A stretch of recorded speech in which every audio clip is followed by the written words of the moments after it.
ನಾನು ಕಪ್ಪೆನೇ ಸೈ ಅಂತ ಹೇಳ್ಬಿಟ್ಟಿದ್ದೀನಿ ಯಾವಾಗಲೇ. ಸುಮ್ಮನೆ ನಮ್ಮನ್ನ ಅಲ್ಲಿಂದ ಕರೆಸಿದ್ರಿ. ಹಾವಿನ ತಲೆ ನೋಡ್ಬಿಟ್ಟು ಕಪ್ಪೆ ತಲೆ ನೋಡಿ ಹಾವಿನ ತಲೆ ಅಂತ ಹೇಳಿದಿರಲ್ಲ.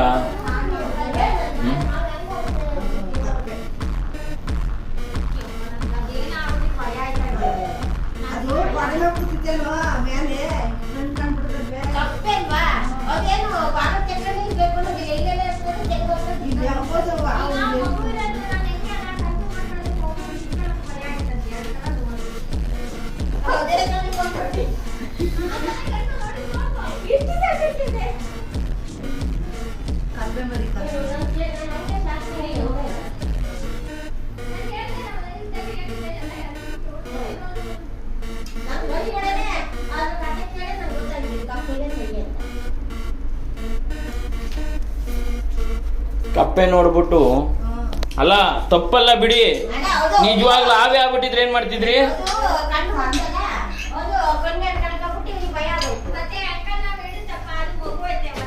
ಒಳ್ಳೇದಮ್ಮ, ಕನ್ಫರ್ಮ್ ಮಾಡ್ಕೊಳ್ಳೋದು ಒಳ್ಳೇದು.